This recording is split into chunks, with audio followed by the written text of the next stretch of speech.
Alrighty guys, welcome back to your 7th C++ tutorial, and in this tutorial, as promised, I'm going to be going over basic C++ arithmetic. Now, I don't know, I think it was like 2 tutorials ago, I gave you guys a variable and I showed you guys that instead of just setting it equal to a plain old value like this, you can use basic arithmetic like 4 plus 6. And then when you go ahead and you print it out X or anything like that, it actually calculated the value and printed out the answer.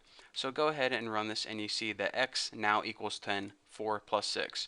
So aside from addition, I want to show you guys all the arithmetic operators that you can use, and they're a little bit different than you might expect. So let's start with the easy ones first. The first one is subtraction, and of course, like 8 minus 4, this would be valid. If we go ahead and build this, we saw that the answer would be 4. So addition, subtraction, easy enough. But also, aside from addition and subtraction, you can use multiplication. But make sure not to use x like that because that'll mess up. In order to multiply in computer programming, you use the asterisk, and that's the symbol above the 8 on your keyboard. And what this is going to do is multiply these two numbers, 8 times 4. So now if you go ahead and run this, we should get 32, and check it out. 32 just like that. So let's go ahead and before I go over this, let's go ahead and go over division. In order to use division in computer programming, let's go ahead and take 81 divided by 3. Division, the symbol for this is the forward slash. So let's go ahead and take 81 divided by 3 and we get 27 just like that. Simple enough. But check this out. What if we have something like 81 divided by 2? Well, it should be 40, but it has a remainder of 1. So let's go ahead and try to build and run this and see what we get. Well, it just says 40, and that's not entirely right because it should have a remainder of 1 with it.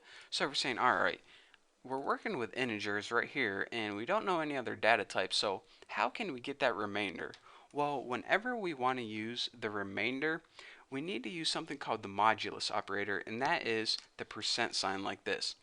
What this is going to do is it's going to give you the remainder of the answer. It's not going to say 40 remainder 1, it's just going to give you that 1. So let's go ahead and build and run this, and you can see that whenever we do 81 modulus 2, it's going to give us the remainder, which is 1. So let me show you guys a better example, maybe 24 modulus 7. Well, we know that 24 divided by 7 is 3 with a remainder of 3. So let's go ahead and build this in. Again, it doesn't say 3 remainder 3. It just says the remainder, which is 3. Simple enough. So now that we know all the arithmetic operators, I can begin teaching guys about order of precedence.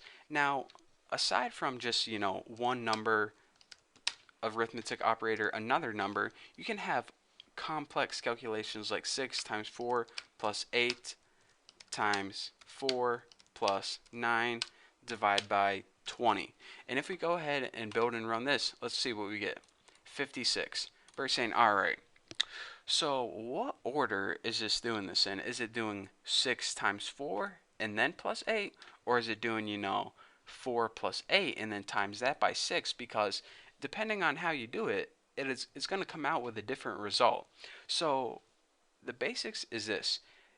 If you remember way back in like 7th grade math, you know something called your associative property, and that's pretty much this. Anything that's in parentheses gets done first.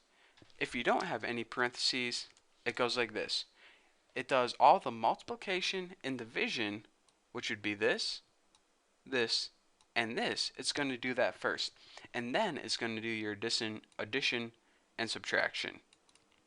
If you don't have, if you just have like 4 plus 8 plus 7, you're saying, alright, then is it going to do 8 plus 7 first or 4 plus 8 first? It really doesn't matter. It comes out the same either way. The only time you have varying answers is when you have like 4 plus 3 times 7. For example, if you did 4 plus 3, it would be 7 times 7 would be 49. But whenever we run this, whoa, easy box, we get 25. Why is that? Because it uses the associative property. It actually multiplies first, which is 7 times 3, and that's 21, plus 4, which is 25.